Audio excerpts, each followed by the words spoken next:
अस्सलामुअलैकुम दोस्तों, welcome back to another video. आज की वीडियो काफ़ी इंटरेस्टिंग होने वाली है। आज की वीडियो में हम टोयोटा करोला वर्सो की MMT transmission multi mode manual transmission के बारे में जानेंगे। इस तरह हमारे पास सुजुकी आल्टो में AMT आता है, ऑटो मैनुअल ट्रांसमिशन। इसी तरह से टोयोटा के अंदर MMT आता है, का एब्रीवेशन है मल्टी मोड मैनुअल ट्रांसमिशन। ये मैनुअल ट्रांसमिशन होता है जिसको इलेक्ट्रॉनिक कंपोनेंट्स की मदद से कंट्रोल किया जाता है। इन ट्रांसमिशन में आने वाली बहुत सारी प्रॉब्लम्स को आज हम इस वीडियो में डिस्कस करेंगे। इस ट्रांसमिशन की कैलिब्रेशन कैसे परफॉर्म की जाए, और अगर ट्रांसमिशन की कैलिब्रेशन करते हुए कैलिब्रेशन फेल हो जाती है तो उस सूरत में हमें उसको कैसे डायग्नोस करना होगा और कैसे जानना होगा कि हमारा प्रॉब्लम कहाँ एग्जिस्ट कर रहा है। इस एरा में जबकि हमारे पास इतनी अच्छी ट्रांसमिशंस मौजूद हैं जिनकी ड्राइवेबिलिटी बहुत ज़्यादा बेहतर है, DCT, CVT, ATF, तो इन सब के होते हुए हमें मैनुअल मोड ट्रांसमिशन की क्या ज़रूरत है या हमें ऑटो मैनुअल ट्रांसमिशन की क्या ज़रूरत है।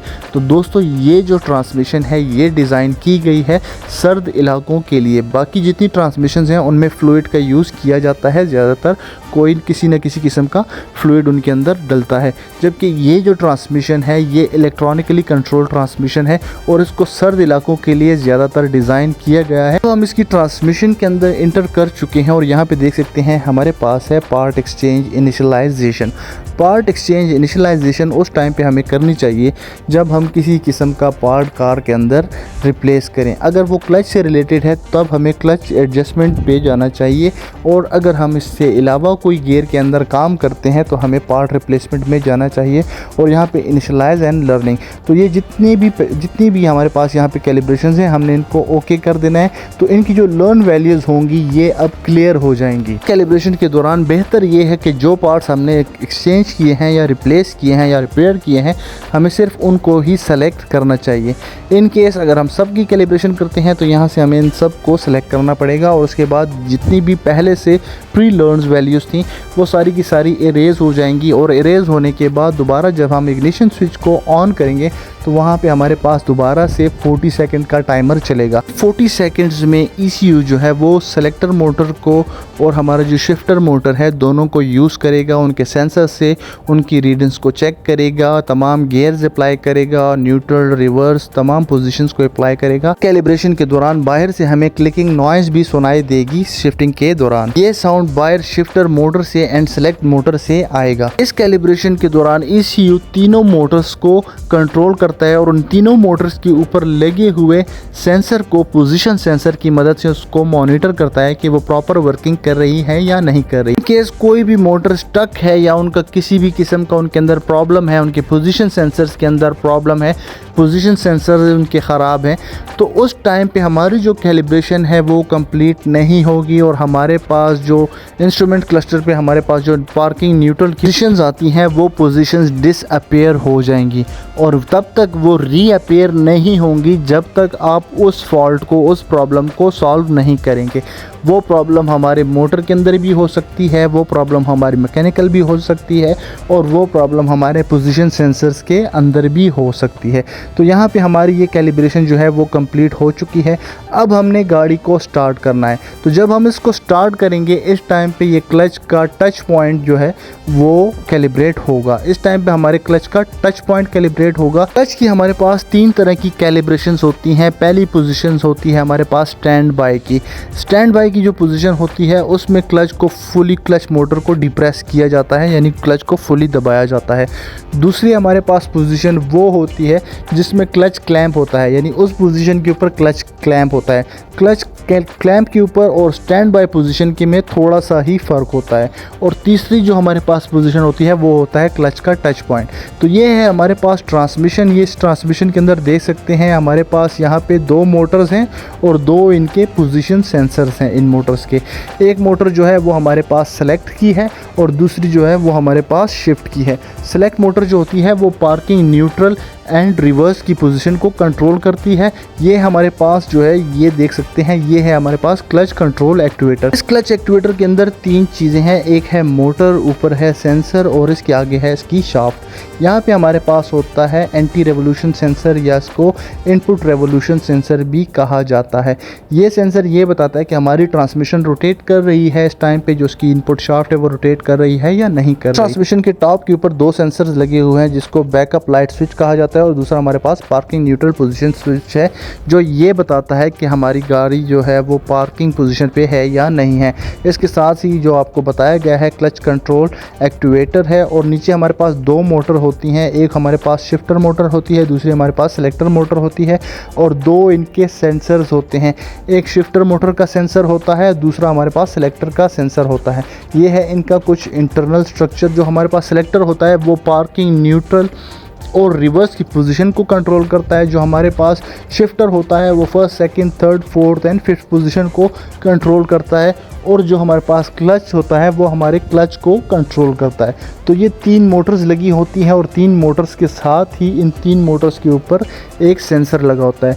ये सेंसर जो होता है, इन सेंसर्स को 2 जो हैं तो पॉजिटिव आते हैं 5 वोल्ट्स, 2 इनके ग्राउंड होते हैं और 2 इनकी पोजीशंस होती हैं। ये सेंसर्स बिल्कुल टीपी सेंसर की तरह ही होते हैं, उनके बिल्कुल वर्किंग भी उसी तरह की होती है और ये सेंसर जो होते हैं ये ECU को इन मोटर्स की शाफ्ट्स की पोजीशन बताते हैं कि शाफ्ट्स किस पोजीशन पे हैं। तो उसी तरह से ECU जो है इनकी पोजीशंस के ज़रिए से इन मोटर्स को कैलिब्रेट करता है और इनको कंट्रोल करता है।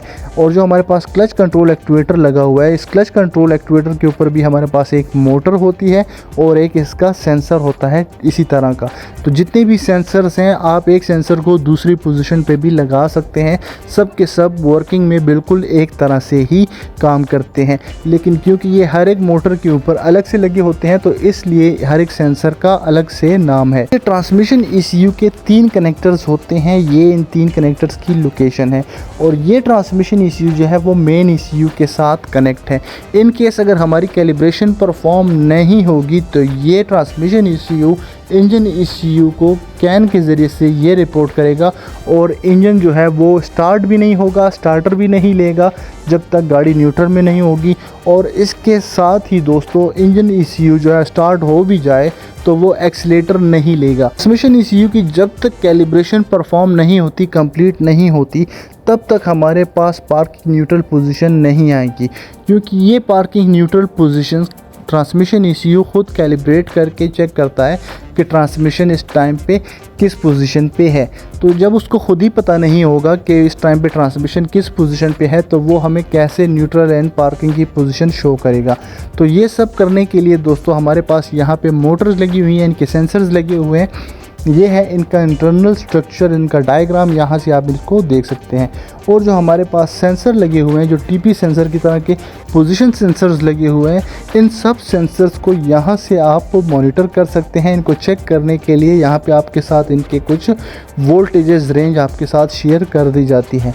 ये मैक्सिमम 5 वोल्ट्स आउटपुट देते हैं हमें। 2 पोजीशंस होती हैं, दोनों की दोनों डिफरेंट होती हैं, दोनों ही पुल अप टाइप की होती हैं। जब भी हमारे पास एरर कोड आता है, किसी भी तरह का एरर कोड, तो उन सारे एरर कोड्स की यहाँ पे डिटेल आपके साथ शेयर कर दी जाती है। अगर आपको कोई प्रॉब्लम इनमें से आ रहा है तो आप उसको यहाँ से सॉल्व कर सकते हैं। इन ट्रांसमिशंस की जो क्लच प्लेट है दोस्तों, उनकी थिकनेस 6 mm से 8 mm तक होगी। अगर 6 mm से कम होगी तब भी हमें क्लच की डिस्क को रिप्लेस करना पड़ेगा और हमारे 8 mm से ज़्यादा नहीं होनी चाहिए इसकी थिकनेस। नॉर्मली मैनुअल ट्रांसमिशंस के अंदर यूज़ की जाने वाली जो प्रेशर प्लेट्स होती हैं, उन प्लेट उसका ऊपर जो डायफ्राम होता है, जिनको हम फिंगर्स भी कहते हैं, वो बहुत ही ज़्यादा हार्ड होते हैं, क्योंकि यहाँ पे पाँव का ज़ोर होता है दोस्तों, तो इसलिए वो हार्ड होते हैं। लेकिन जितनी भी हमारे पास मैनुअल मोड ट्रांसमिशंस हैं, इनके अंदर क्योंकि मोटर या फिर उनका जो हाइड्रोलिक का प्रेशर है वो उसको कंट्रोल कर रहा होता है, उसको डिप्रेस कर रहा होता है, तो उसका जो डायफ्राम है वो इतना ज़्यादा हार्ड नहीं होता। बहुत सारे हमारे जो मैकेनिक होते हैं वो क्लच की जो प्रेशर प्लेट है उसको मैनुअल के साथ रिप्लेस कर देते हैं। आपने अगर कैलिब्रेशन करनी हो मैनुअली तो ये मैनुअली करने का प्रोसीजर है। आपने 4 और 13 नंबर की डायग्नोस की पिन को जंप कर लेना है और जंप करने के बाद आपने इग्निशन स्विच को ऑन करना है। इग्निशन स्विच को ऑन करने के बाद आपने तेज़ी से 7 मरतबा ब्रेक डिप्रेस करनी है और हमारे पास कुछ बज़र आएंगे। उसके बाद हमने जो है 2 बार ब्रेक पेडल दोबारा डिप्रेस करना है। फिर हमने ब्रेक डिप्रेस करके और ये जो हमारा शिफ्टर है उसको हमने न्यूट्रल से एम पे, फिर नेगेटिव, फिर एम, फिर नेगेटिव, फिर एम। तो ये हमारे पास कैलिब्रेशन हैं। हमारे पास एक कैलिब्रेशन है जो हमने फुली जो चीज़ें रेस की होती हैं उसकी है, और एक हमारे पास क्लच की कैलिब्रेशन है।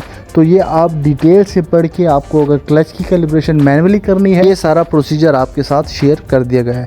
तो मैनुअल क्लच की जो प्रेशर प्लेट होती है दोस्तों, वो बिल्कुल ऑटो मैनुअल ट्रांसमिशन से बिल्कुल चेंज होती है।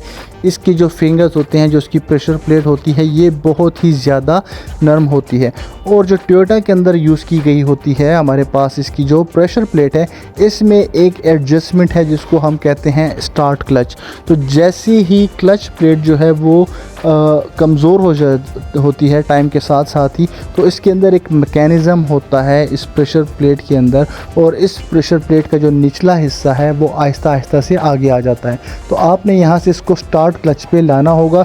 जब आप इसको स्टार्ट क्लच पे लाएंगे तभी कैलिब्रेशन परफॉर्म होगी। कार की प्रेशर प्लेट के अंदर प्रॉब्लम था, हमने इसकी प्रेशर प्लेट रिप्लेस की है, इसकी कैलिब्रेशन की है, इसको एडजस्ट किया है, और अब ये देख सकते हैं ये कार ठीक से चल रही है और गियर शिफ्ट कर रही है। उम्मीद करता हूँ कि ये वीडियो आपके लिए हेल्पफुल होगी, आपके लिए बेनिफिशियल होगी। ये वीडियो आपके लिए हेल्पफुल हो, बेनिफिशियल हो तो चैनल को लाइक, शेयर एंड सब्सक्राइब ज़रूर करें। मिलते हैं नेक्स्ट वीडियो में किसी और टॉपिक के साथ, तब तक स्टे ट्यून। अल्लाह हाफिज़।